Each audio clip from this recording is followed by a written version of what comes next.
भारत के मुकुट जम्मू कश्मीर से अनुच्छेद 370 और 35(1) का कलंक मिटाने के साथ ही भारतीय जनता पार्टी ने जम्मू कश्मीर में विधानसभा चुनाव के प्रति अपनी प्रतिबद्धता प्रकट की थी और अब जम्मू कश्मीर में विधानसभा चुनाव की तिथियां घोषित हो चुकी हैं। यह चुनाव न केवल जम्मू कश्मीर के लोगों बल्कि लोकतंत्र में आस्था रखने वाले हर भारतीय के लिए अत्यंत महत्वपूर्ण है। दुनिया भर की निगाह आज इस ओर लगी हुई है। ऐसे महत्वपूर्ण चुनाव में इंडी गठबंधन की जो नेतृत्व कर रही है कांग्रेस ने Abdullah and sons family private limited की नेशनल कॉन्फ्रेंस के साथ गठबंधन करके फिर से अपने राष्ट्र विरोधी मंसूबों को देश के सामने रख दिया है। हाल ही में नेशनल कॉन्फ्रेंस ने अपना मैनिफेस्टो जारी किया है। इसमें अनेक ऐसे बिंदु हैं जो भारत की एकता, भारत की अखंडता और राष्ट्रीय सुरक्षा के प्रति पूरे देश को आशंकित करती है। कांग्रेस और नेशनल कॉन्फ्रेंस का यह गठबंधन राष्ट्रीय सुरक्षा को लेकर के अनेक बड़े सवाल खड़ा करता है और भारतीय संविधान के प्रति सच्ची श्रद्धा और निष्ठा रखने वाले हर व्यक्ति को चिंतित भी करती है।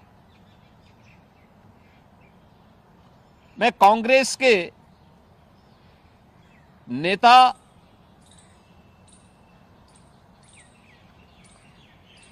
श्री राहुल गांधी से पूछना चाहता हूं कि क्या कांग्रेस नेशनल कॉन्फ्रेंस के जम्मू कश्मीर में फिर से अलग झंडे की घोषणा का समर्थन करती है? क्या राहुल गांधी और कांग्रेस पार्टी धारा 370 और आर्टिकल 35(a) को वापस लाकर जम्मू कश्मीर को फिर से अशांति और आतंकवाद के युग में धकेलने के जम्मू कश्मीर नेशनल कॉन्फ्रेंस के घोषणा का समर्थन करती है? क्या कांग्रेस जम्मू कश्मीर के युवाओं के बदले पाकिस्तान के साथ वार्ता करके फिर से अलगाववादी ताकतों का समर्थन करती है? क्या कांग्रेस पार्टी और राहुल गांधी पाकिस्तान के साथ एलओसी ट्रेड शुरू करने के नेशनल कॉन्फ्रेंस के निर्णय से फिर से बॉर्डर पार से आतंकवाद और उसके इकोसिस्टम को पोषण करने का समर्थन करती है? क्या कांग्रेस आतंकवाद और पत्थरबाजी की घटनाओं में शामिल उन उपद्रवियों के परिजनों को फिर से सरकारी नौकरी में बहाल करके आतंकवाद, दहशतगर्दी और बंद के दौर को फिर से लाने का समर्थन करती है?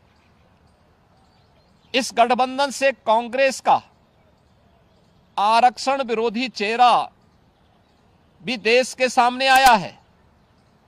क्या कांग्रेस दलितों, गुजरों, बकरवाल और पहाड़ियों के आरक्षण को समाप्त कर फिर से उनके साथ अन्याय करने के लिए जम्मू कश्मीर नेशनल कॉन्फ्रेंस के वायदे का समर्थन करती है? क्या कांग्रेस चाहती है कि शंकराचार्य पर्वत, तख्त सुलेमान और हरि पर्वत कोहे मारन के नाम से जाने जाएं? क्या कांग्रेस जम्मू कश्मीर की अर्थव्यवस्था को एक बार फिर से भ्रष्टाचार की आग में झोंककर पाकिस्तान समर्थित गिने चुने परिवारों के हाथों में सौंपने का समर्थन करती है? क्या कांग्रेस पार्टी जम्मू कश्मीर नेशनल कॉन्फ्रेंस के जम्मू और घाटी के बीच भेदभाव की राजनीति का समर्थन करती है? क्या कांग्रेस और राहुल गांधी कश्मीर को ऑटोनॉमी देने की जम्मू कश्मीर नेशनल कॉन्फ्रेंस की विभाजनकारी नीतियों का समर्थन करती है? आजादी के बाद जम्मू कश्मीर के लोगों के ये कथित स्वयंभू भाग्य विधाता बन बैठे नेताओं को गुमराह कर नौजवानों को अलगाववादी साजिश का मोहरा जिन लोगों ने बनाया था, उनके हाथों में पत्थर और AK-47 इन लोगों ने पकड़ाई थी। आज आदरणीय प्रधानमंत्री जी के नेतृत्व में जब जम्मू कश्मीर के नौजवानों के हाथों में फिर से टैबलेट और उन्हें स्किल डेवलपमेंट के साथ जोड़ करके उन्हें रोजगार उपलब्ध कराया जा रहा है, नौजवानों को गुमराह करने वालों के लिए अब जम्मू कश्मीर में कोई जगह नहीं है, ये सब जानते हुए जो सपना सरदेव अटल जी ने देखा था जम्मू कश्मीर के लिए, इंसानियत, जमहूरियत और कश्मीरियत का, उन मूल्यों और उन सिद्धांतों के आज निकले प्रधानमंत्री मोदी जी ने उन सपनों को साकार करके दिखाया है। जम्मू कश्मीर को जागीर समझने वाले